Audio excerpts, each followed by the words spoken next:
Listen, World Cup time, brother. It was all a dream.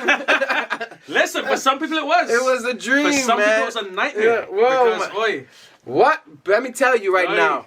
We are excited to talk about the groups, all the groups for the FIFA World Cup. I mean, I think they got 12 groups. Yeah. All right, the biggest World Cup at 48 teams. Yeah, absolutely. It's all set now after this last bit of qualifying action that just took place. These last 6 teams have locked in their place.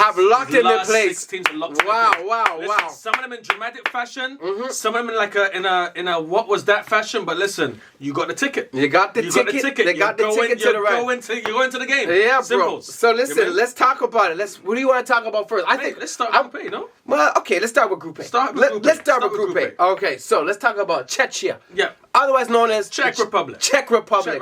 You mean? All right. They were playing Denmark, right? So they're now. What a match! First of all, for sure, two teams that are generally pretty, It was a certified countries. Yeah, a well-balanced match. Yeah. A well-balanced match. 2-2 after extra time. This one went to penalties, right? Czech Republic come out this one 3-1 winners on penalties. Yeah. So now they're in Group A with one of the hosts, Mexico, with South Africa, Yep. with South Korea, and obviously themselves. That's a tough group right there. It's a nice looking group. That's a nice looking group. I mean, South Korea. You know what I mean? You could never count these guys out. Mexico, of course, at home. They're at home though. You know, They're at home, you know, they are going to be a big challenge. Just talking on that group right there, I mean, you got Mexico, South Africa, South Korea, and Czech Republic. Who do you see going through in this group? Mexico's going through in this group. Okay, we know that. Sorry, besides Mexico. Mexico's going through. Mexico's going through. Yeah. This group. Yeah. But no, like with the remaining 3 mates. Who's performing on the day? Yeah. Who's performing on the day? You mean? Yeah. I won't If fence. you're gonna- I won't fence it. I'm taking South Korea. Yeah. I won't fence it. Yeah. I'll take South Korea. Yeah. I mean, I would love to see South Africa do a thing, but I would have to say South Korea is probably going to do it. Moving on to a very, very big match for a country from Europe called Italy. All right, Listen. playing against Bosnia-Herzegovina. All right, and as we know by now, Italy is now set to miss their 3rd straight World Cup final. I'm glad you mentioned that. I'll tell Their you why. 3rd straight World Cup final. If they had won, they would have been placed in Group B with Canada, Qatar, and Switzerland. All right? And, I mean, it's just one of those things where you see a team, a country with Syria, they've won 4 World Cups. They just recently squeaked by, won the Euros in, was it 2021? Yeah. 2021. So they won the European Championships, but have not been to a World Cup since 2014. This is absolutely crazy for a country that has been so prominent in the past. Now listen. What are your thoughts on that? Talk to me about this. The big winners of this is Toronto. Trust me. And we've had talks about this already. Listen, we've been chatting back about. I'm interested to hear your take on this. Hear what I'm saying. The big winners of this is Toronto, because had Italy won this match, they will be coming to play Canada, for Canada playing their very first World Cup match on Canadian soil in Toronto. I'm telling you now, as a resident of the city, Toronto couldn't handle it. I'm being serious, bro. Listen, Toronto couldn't handle it at all. The fact that you don't have Italy come in is a win for Toronto. It's a loss, I would say, on the football side of it. If you want to talk like history, you know what I'm saying? Like as you said, like the previous World Cup winners, all the rest of it. But at the same time, I try to find a positive out of it. Okay, so it's a good look for Toronto not having Italy come in, because the numbers that would have come to the city would have been bursting at the seams. Okay, so first and foremost, congratulations to Bosnia-Herzegovina. 100%. All right? 100%. Congratulations. You guys are crazy. This is your first World Cup since 2014. All right? And you guys are back in the house once again, so congratulations to you. But not trying to throw any shade on you guys at all. I think this would have been such a magisterial, incredible fixture for Canada to be playing Italy. As we know, in Toronto, Little Italy, the Italian community here, it would have been, I mean, not to say there isn't a massive Bosnia community, but it's not as large as the Italian community. It's not as large as the Italian community, and based on the history of it, I think it would have made for a more epic first game. First ever World Cup game here on Canadian soil. I thought it'd been crazy. I said what I said. Yeah, you said what you said. I said what I said. And I disagree. I said what I said. Straight up disagree. It would have been absolutely incredible. The fandemonium, the people coming to the city. I want more people. I want everybody here. You know what I'm saying? If I could, I'd have everybody in Toronto. So that's how I feel about it. But yeah, congratulations to Bosnia. Yeah, man, you punched your ticket. You're out. You're in the game. So moving on. Next, Group D. Who qualified? So Group D. The last qualifiers for this one was Turkey. Do you know what I mean? Turkey booking their way in. They're in with another one of the hosts as well. So in Group D we have USA, Paraguay, Australia, and Turkey. Turkey booking themselves in after they beat Kosovo. Yeah. Right? Now listen, Turkey, this is not their first rodeo with the World Cup, right? Going into that group itself, if you're looking at it, what are you going to say? The top two coming out of that group? The top two coming out of this group, I'm going to say is Australia. All right. I think Australia is going to do something because they always known to do a little 1-2. All right. Right? Okay. I'm going to say Australia, and it's going to be tight between the U.S. Team and Turkey. Yeah? All right, cool. That's what I think. So you're saying Paraguay is out of the equation completely? It's arranque de nacimiento. I don't speak Espanol. But listen, I shout out to Paraguay. I mean, it's a good group. I mean, yeah. But I feel like, right. I think Australia, they have a way of doing things historically. So you got Australia first, and then USA and Turkey fighting for second place. That's what I got. That's what I got going right now. All right. Early doors. Okay. What's your thoughts on that? I agree with you, Turkey being in the mix. I don't know about Australia winning the league, though. Winning the the group. Okay. Me, not league. Yeah. I'm gonna go with the US winning that group, just because in all three A, B, and D, I think the home teams are set up nice enough where they can progress out of the group itself. And to be honest, I'm gonna go and say all three of them, A, B, and D. The hosts will win their groups. Yeah, I'm taking. You're saying that just based off of the energy and the fact you'll be playing at home and the rest of it. Right. Now, speaking of obviously energy and playing at home, Canada's last couple of matches, these last ones, obviously the managers trying different thing. Of course, it's cool. Yep. It wasn't a great turnout. wasn't a good look. Wasn't a really good showing. I mean, but at the same time, you're trying new stuff. So.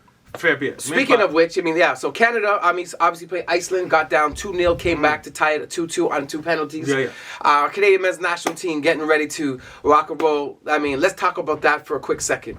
I know I'm kind of straying, but we got some people watching. What are your thoughts on Canada, and how far do you think they can go? What's your early prediction?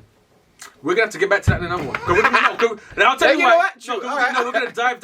We're gonna dive into that. I want to break that one down a lot. Proper. Okay. 100%. Fair enough. I'll come back to you on that. So yeah, but the bottom line is Canada. They had an okay showing, and a lot of teams, as you see, England, different teams trying different things in this stage. Is it warranted? Is it warranted to do it right before World Cup? I guess you want to figure out the last minute kinks. When else are you gonna do it? Yeah. When else are you gonna do it? All right, fair enough. When else are you gonna do it? Right. All right. So the World Cup is 2 months away. Because so as a manager, you would already have in your head kind of what you want to do, and now you just want to just double check a couple things. Measure twice, cut once. Right. What else Measure twice, cut once. You understand? Do all of that. Yeah. Moving on right now to Group F. All right. It's a match you're excited about. Listen. Excited well, about. no, you mentioned it too. You said the group of death. This could potentially be the group itself. The group. In the sense that it's highly competitive, obviously, right? So that's the reason why we call it the group of death. So Sweden. Being able to beat Poland 3-2, all right, to get through and punch their ticket with Gyökeres scoring, Elanga, former Man United player, scoring. But anyways, Sweden punching the ticket to get through. So, I mean, no one really talking about them. Isak still injured, obviously, as you would know, right? But the point is, will he be back in time for the World Cup? Man, we'll see what's good. I'm just saying, because I'm expecting him in for the Champions League. So, Sweden might expect him in for the World Cup. Who knows? But congratulations to Sweden, man. Congratulations to Sweden. But that's this group right here: Holland, Japan, Sweden, and Tunisia. Wow. This is a group right here to keep an eye on, because this. And I'm saying keep an eye on this one, not to say for the winner of the tournament's coming from this, but the matches of this will be high quality and very competitive. Yes, very competitive, 1,000%. A lot. Yeah. So we'll see what's up with that. So yeah, that's it for that. And then what else we got? We got listen. Talk to me. Iraq at the World Cup doing their thing. Come on. They're in the group with France, Senegal, Iraq, and Norway. Listen, the celebrations alone just gave me like goosebumps. No, but they do it different. They do it out there different. They don't rap. Militant. They don't rap with it. Yeah. Listen, I love the celebrations, bro. I loved it. So they put their ticket into the World Cup It's Kosovo. on Tuesday that they beat. With the winner they had. You got the score right there? Yeah, hold on. I'm just trying to remember. It's getting us a score. But listen, in this group itself, Group I, we already have the massive rematch, which is France and Senegal. You in? From you in? Trust me, the massive rematch. So what you're basically saying is Africa versus Africa. Come on now. Right? But then now we have obviously Iraq and Norway looking to put their place. Now, as far as this group goes, you're looking for that score still, but as far as this group goes, France, Senegal, Iraq, Norway, who's your top two coming out of that? I mean, obviously we know France. I mean, I don't know anybody who's messing with France. Period. End of story. I think France is winning everything. In the group stage? No, overall. I don't know who's talking to France. I disagree. Listen, I disagree. I don't know who is talking to France. I know several teams that parlez-vous français. Yeah, parlez-vous français. Listen. Several teams that Let me tell you, man, that attack is scary. Yeah. The back is scary. Yeah. All right, so I don't know. France is going to be in the finals, World Cup finals. Period. End of story. But so that's done, true, right? And then you got, Senegal, Iraq, and Norway.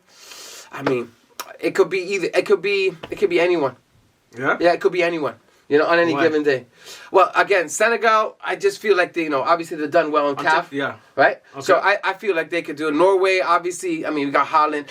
They did extremely well in the World Cup qualifying. Right? Okay. You know what? Actually, the more I think about it, unfortunately, I don't want to say it, but I'm going to have that. Norway. I'm going to say Norway is going through. France and Norway going through. All right, cool. Right? All right. Yeah. Moving on to our last one. The one that hurt my heart. The one that hurt my heart. Lord. DR Congo, congratulations. Jamaica. Congrats. Oh, listen, my days. days. It hurt my heart. And then it didn't hurt my heart so much. It didn't hurt my heart so much as the fact that Jamaica got beat, like not making it. Because listen, they had their chances. You mean from even before this last qualifier? Yeah. You had your chance to get through. You mean? Yep. I was upset about that. But what hurt my heart is the style of goal. So the clearance and then in off the man's knee, so get beat by a goal. Like you mean like get beat. You know what I'm saying? No, I hear you. Get beat by a goal, not by a little deflection. Yeah. That hurt my heart. But anyway, Portugal, DR Congo, Uzbekistan, and Colombia. Yeah. That's rounding out Group K. Well, listen, for this, first of all, again, DR Congo, formerly known as Zaire, first World Cup since 1974. I let that sink in. So it is a massive congratulations to DR Congo for getting through that was before I was born. Yeah. Did you watch that one? Yeah, I did watch. I didn't see that one. I like that. Right? All right? Young boy. Right? But yeah, so DR Congo, first World Cup in over 50 years, pretty much. For Jamaica, we were hoping for you guys to push through to represent the Caribbean community. But DR Congo, Mama Africa, salud, we out here too, right? Absolutely. So, congratulations to you guys. And as far as this goes, we know Portugal is going through, and you just mentioned the Caribbean community right there. Mm-hmm. We cannot pass that little comment there without larging up Haiti and Curacao.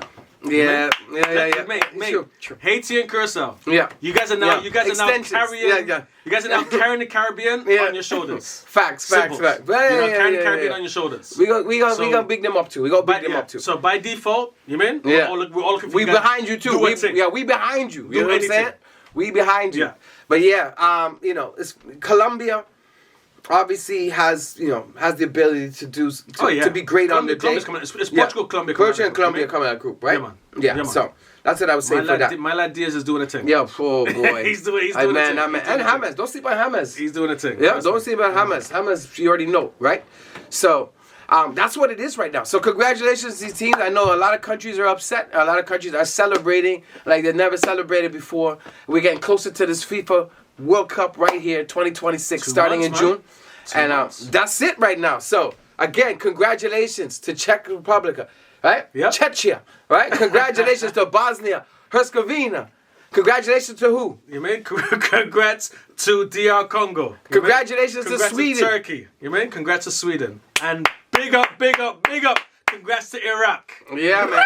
You guys been there. Yeah. Yes. So, that's it, right, guys? Thank you very much. You know what it is. 40 Scoops in the 6. Let us know your thoughts and comments below.